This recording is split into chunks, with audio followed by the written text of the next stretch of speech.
Now, those most interested in further regulating and grabbing your guns are constantly revealing how little they actually know about firearms. Now, take Rhode Island Rep. David Cicilline.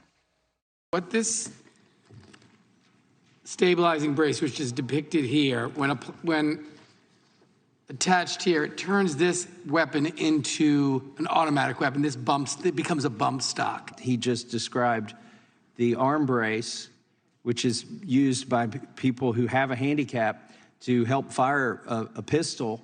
He just described it as a bump stock. They have no idea what they're trying to ban.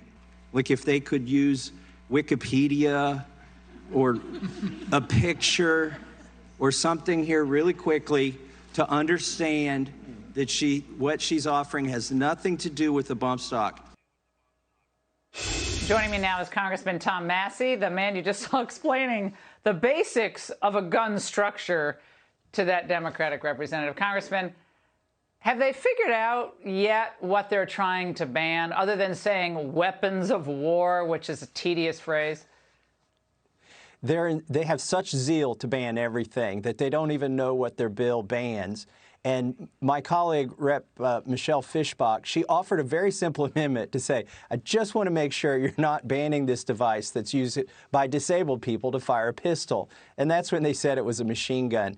Look, this is a trend. We could laugh more at their ignorance, but here's the problem, Laura. Their ignorance causes them to write bills that will cover law-abiding citizens. They wrote a bill a couple weeks ago and passed it to cover gun traffickers, but I pointed out to them it would cover victims of domestic violence if they merely borrowed a gun from their neighbor. In this same bill that they passed last week that Cicilline was talking about, they're trying to ban bump stocks, but they've written it in such a way it'll cover a mechanism that lightens the trigger pull. Like, just makes your gun easier to fire. And time again, they're over-legislating, I would say, because of their ignorance. So I'm torn. Do you educate them, or do you just let them flop around? The problem is when they flop around, they ban everything. Well, tonight on NBC, Merrick Garland, the Attorney General, Congressman, issued a warning. Watch this.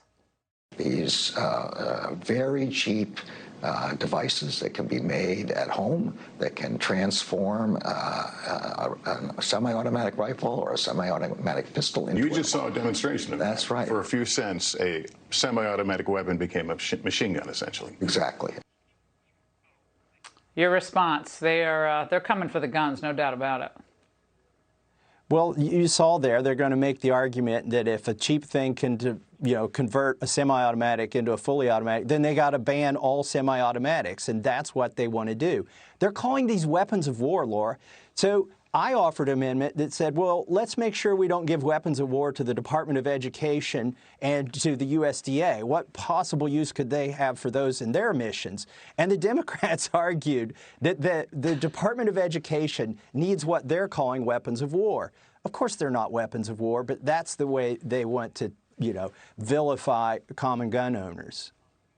Well, they think if they own the language, they'll own the argument, right? And so a 9mm, you're saying basically a 9mm, a Glock 43 or 19 or 17, that ultimately is what they want to ban, right? That's ultimately where this is going. Well, Biden called it the lung blower. The 223 round is the one that they're really vilifying now in the House of Representatives, but I pointed out they're not banning a 30-06, which is more than twice as powerful as a 223. It's not about the actual ballistics. It's not about the lethality of the gun. It's just about how it looks. They want to ban a Mini 14 in one form, but not ban it in another form. I had to show them in a picture. They were banning and unbanning the same gun. The problem is you can't trust them. You can't trust their motives. They hate the Constitution. Congressman, thank you for pointing this out. You schooled Buttigieg last week on the grid and Cicilline this week. Hey, Sean Hannity here. Hey, click here to subscribe to Fox News YouTube page and catch our hottest interviews and most compelling analysis. You will not get it anywhere else.